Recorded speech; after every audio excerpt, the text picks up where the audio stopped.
Le matin était encore enveloppé d'un brouillard épais, lorsque Ibrahim Traoré descendit de la voiture officielle devant l'immeuble vitré où devait se tenir le sommet international. Des soldats alignés saluaient, mais il les remarqua à peine. Le regard de Traoré était ferme, profond, comme celui de quelqu'un qui porte sur ses épaules non seulement le destin d'une nation, mais le poids de toute une génération qui n'a jamais capitulé. Son uniforme impeccable contrastait avec la simplicité de ses gestes. Un homme de pouvoir qui n'a jamais oublié les racines humbles du peuple qu'il servait. Ce jour-là, il savait qu'il affronterait bien plus que des débats diplomatiques. Une rumeur, presque palpable, de confrontation circulait. La nouvelle s'était répandue dans les couloirs du palais et s'était propagée à travers la ville. Un influent politicien étranger, connu pour son air de supériorité et son mépris voilé envers les nations africaines, était venu déterminé à humilier Traoré devant les caméras du monde entier. En entrant dans la salle dorée, l'atmosphère était lourde. Les couleurs des drapeaux se mêlaient aux flashs des photographes, et les langues s'exprimaient dans des tons variés, mais toutes murmuraient la même question. Traoré va-t-il plier? Il avança lentement, comme s'il foulait un sol sacré, saluant les autorités d'un léger hochement de tête. Chaque pas résonnait entre les colonnes de marbre et les regards attentifs. Le politicien étranger, vêtu d'un costume coûteux, aux yeux froids et au sourire calculé, l'attendait déjà. Sa posture rigide et son ton de voix légèrement condescendant cherchaient à marquer la distance, comme si l'Afrique devait encore apprendre ce qu'est le pouvoir. Mais Traoré se contenta de sourire. Pas ce sourire facile, mais celui de quelqu'un qui a vu la douleur, affronté la trahison, connu la faim et l'humiliation, et choisi de ne pas rendre au monde ce qu'il a reçu. Il serra la main de son adversaire avec fermeté, sans montrer de tension, et ensemble, ils se dirigèrent vers la longue table des négociations, où les reporters attendaient avec impatience. Les minutes qui suivirent ressemblèrent à une danse silencieuse de regards, de gestes et de provocations subtiles. Le politicien étranger entama son discours, utilisant des mots élégants pour dissimuler du venin. Il parla d'aide internationale, de normes civilisatrices, et insinua que les dirigeants africains devaient apprendre à écouter, à se soumettre, à être plus humbles. La salle, remplie de représentants de diverses nations, oscillait entre regards embarrassés et expressions d'attente.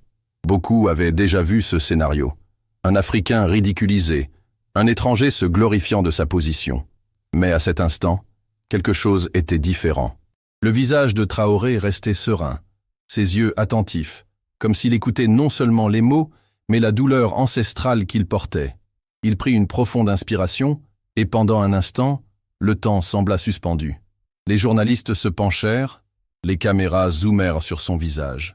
D'une voix basse mais ferme, Traoré commença. « Je viens d'un peuple qui connaît la valeur de la terre parce qu'il y plante de ses propres mains. J'ai grandi en voyant ma mère partager un pain entre plusieurs enfants, et nous n'avons jamais laissé personne derrière. Je sais ce que c'est d'attendre une justice qui n'arrive jamais, d'entendre qu'il faut se contenter de peu parce qu'on n'est pas né au bon endroit. Mais j'ai aussi appris que l'humilité n'est pas la soumission.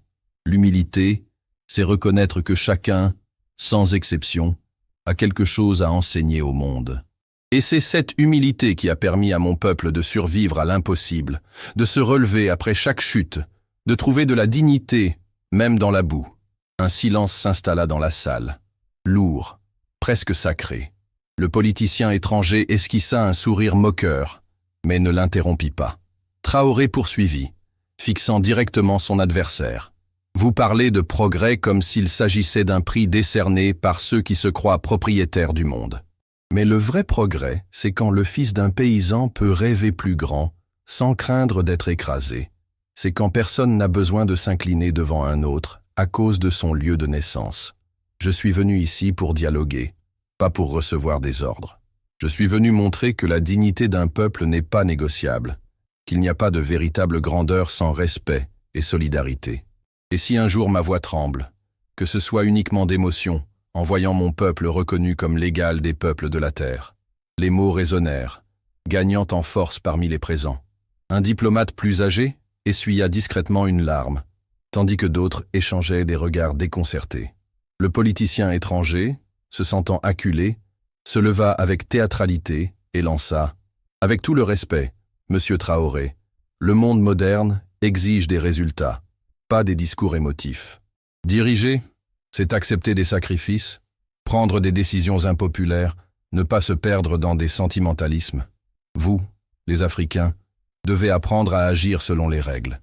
C'est pourquoi des pays comme le mien prospèrent, tandis que le vôtre reste en développement. La tension monta. Certains membres de la presse attendaient l'explosion, le choc des voix, le spectacle qui ferait de l'audience. Mais Traoré ferma les yeux un bref instant, se remémorant son père, homme simple, qui disait toujours « Fils, ne rends jamais l'arrogance par l'arrogance, car l'arrogance est le poison de ceux qui ont peur. » Lorsqu'il rouvrit les yeux, ils étaient plus vivants que jamais. Il répondit avec un calme désarmant. « Vous avez raison. Diriger, c'est accepter des sacrifices. J'ai accepté de sacrifier le confort d'une vie facile pour servir mon peuple. J'ai accepté de perdre des nuits de sommeil pour m'assurer qu'aucun enfant ne dorme le ventre vide. J'ai accepté les critiques et les menaces parce que je crois que la justice vaut plus que les applaudissements. Vous appelez cela du sentimentalisme. Moi, j'appelle cela de l'humanité. Et si le prix pour être respecté est de renoncer à notre essence, alors je préfère qu'on nous dise « en développement » plutôt que d'être développé sans âme. » Un murmure parcourut la salle. L'atmosphère, jusque-là glaciale, commençait à changer. Quelqu'un applaudit discrètement, suivi par d'autres. Le politicien étranger, embarrassé, tenta de reprendre le contrôle. C'est beau à entendre, monsieur Traoré, mais le monde ne change pas avec des mots. Le monde change avec de la force, avec un leadership fort. Êtes-vous prêt à faire ce qu'il faut? Traoré se leva lentement, avec la même tranquillité que celui qui affronte une tempête sans peur. Je suis prêt à faire ce qu'il faut, tant que je n'ai jamais à écraser ceux qui sont à terre.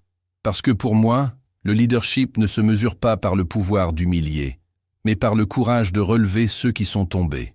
Cela peut sembler peu, mais c'est ce qui construit une nation. C'est ce qui construit un monde plus juste. À cet instant, l'image de Traoré s'afficha sur l'écran géant de l'auditorium. Une caméra captura un gros plan de son visage, où l'on voyait les marques de celui qui a livré des batailles, mais aussi la lumière de celui qui croit en l'espoir. La salle resta silencieuse, absorbant chaque mot, chaque geste, chaque regard. Ce n'était pas seulement un discours, c'était une leçon. C'était une réponse à l'arrogance qui a traversé les siècles. C'était l'humilité d'un homme transformant le théâtre du pouvoir sous les yeux du monde. La respiration collective de l'auditorium semblait suspendue, comme si le temps hésitait entre un passé d'humiliation et un présent de courage. Pendant un instant, le politicien étranger resta immobile, fixant Traoré, cherchant dans ses propres arguments la supériorité que les privilèges de l'histoire lui avaient toujours garantie. Mais sous le regard de l'Africain, toute prétention se dissolvait dans quelque chose de plus profond, le doute. Traoré ne recula pas, ne s'emporta pas, ne chercha pas la vengeance. Il était un bouclier humain fait de sérénité, capable de désarmer la fureur par un simple geste. Et ce geste vint lorsqu'il se tourna vers l'audience, s'adressant non seulement aux puissants assis dans la salle, mais à tous ceux qui, de l'autre côté des caméras, portèrent les cicatrices de l'injustice. J'ai appris que l'humilité n'est pas de se taire face à l'injustice. L'humilité, c'est avoir le courage de parler même lorsque votre voix tremble, même lorsque tout le système attend de vous que vous vous incliniez. J'ai grandi en écoutant les histoires de mon grand-père, qui a survécu à des guerres et traversé des déserts. Il disait « L'homme humble est comme un arbre robuste. Il ne plie pas au premier vent, mais il ne cherche pas non plus à détruire ceux qui soufflent contre lui. » Et c'est pourquoi aujourd'hui je ne réponds pas par la haine, je n'insulte pas, je ne fuis pas le dialogue. Je préfère croire que, même dans le cœur le plus endurci, il y a une place pour la vérité. Et la vérité, c'est qu'aucun peuple n'est inférieur, aucune culture n'est superflue, aucune vie n'est insignifiante. Au fond de la salle, une jeune journaliste africaine serrait les mains nerveusement, des larmes discrètes coulant pendant qu'elle retransmettait la scène en direct à des millions de personnes. Dans les quartiers pauvres, les villages éloignés, les villes marquées par l'inégalité, les mots de Traoré franchissaient les frontières.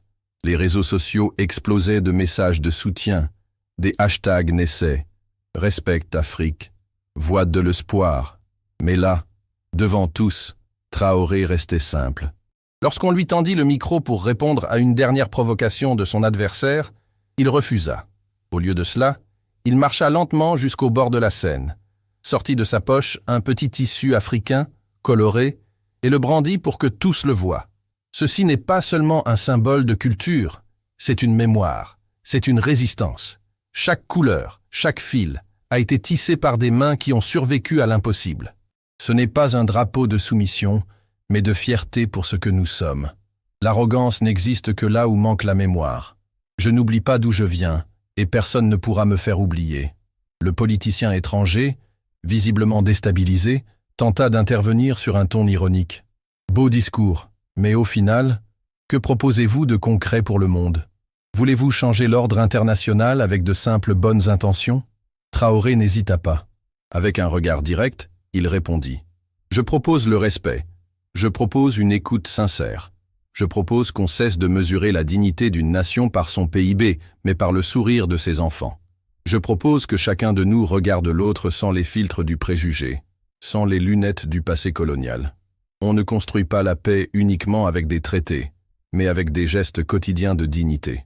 Si c'est de la naïveté, alors qu'on me traite de naïf. Je préfère l'espoir à la froideur calculée de l'indifférence. La réponse désamorça l'hostilité ambiante. L'audience elle-même, jusque-là focalisée sur le duel d'ego, était désormais portée par une nouvelle énergie. Des représentants de petits pays, des diplomates habitués au silence, commencèrent à lever la main, à demander la parole, à soutenir les propos de Traoré. L'un d'eux, venant d'une nation insulaire ignorée par la plupart des grandes puissances, déclara d'une voix émue « Aujourd'hui, pour la première fois, j'ai l'impression que nous sommes entendus. Aujourd'hui, nous ne sommes pas invisibles. » L'impact fut immédiat. Même les caméras étrangères, habituellement tournées vers les grandes puissances, braquèrent leurs objectifs sur Traoré. À la sortie de l'auditorium, les reporters l'encerclèrent. Ils demandèrent s'il n'avait pas peur de défier le statu quo, s'il ne craignait pas des représailles, s'il croyait vraiment que des mots pouvaient changer le cours de siècles d'inégalité. Traoré prit une profonde inspiration, avec ce même regard de celui qui a affronté des déserts et des batailles, et répondit « Je crois au pouvoir de l'exemple. L'arrogance peut être bruyante, elle peut être haute, mais l'humilité est comme l'eau, elle coule en silence, et un jour, elle déplace même les pierres les plus lourdes. Je ne suis pas venu chercher des applaudissements, mais construire des ponts. Et je sais que je ne suis pas seul. Là où il y a de l'humilité, il y a de la force. Là où il y a de la sagesse, il y a un avenir. » L'interview devint virale. Dans les rues, des jeunes arboraient des vêtements inspirés du tissu africain que Traoré avait montré. Des enfants imitaient son geste dans les écoles. Des professeurs utilisaient son discours comme leçon de civisme. L'image de Traoré, serein face à l'arrogance, se répandit comme un symbole de résistance silencieuse et puissante. Le politicien étranger, quant à lui, quitta précipitamment, évitant la presse, son visage trahissant plus qu'une défaite. Une transformation. Quelque part, la graine de l'humilité avait été plantée, même s'il ne voulait pas l'admettre. Quelques jours plus tard, lors d'une réunion privée, Traoré fut approché discrètement par ce même politicien étranger. L'homme semblait changer, moins arrogant, le regard fatigué mais désormais sincère. « J'ai grandi en entendant qu'il fallait écraser pour vaincre », confessa-t-il, la voix tremblante. Mais il ne m'était jamais venu à l'esprit qu'on pouvait conquérir par le respect. Ce que vous avez dit n'a cessé de me hanter. Peut-être que je dois, en effet, apprendre l'humilité. Traoré écouta en silence, sans hâte, comme quelqu'un qui sait que l'impact véritable des mots se mesure avec le temps. Il ne s'agit pas d'humilier qui que ce soit, ni d'inverser le jeu du pouvoir, répondit-il, mais de voir dans l'autre la même humanité que nous souhaitons pour nous-mêmes. Quand nous comprenons cela, la victoire est pour tous. Le dialogue se prolongea. Ils parlèrent d'enfance, de défis, de rêves perdus et retrouvés. Traoré raconta des histoires du Burkina Faso, rappela des noms oubliés, des luttes silencieuses menées par des gens ordinaires.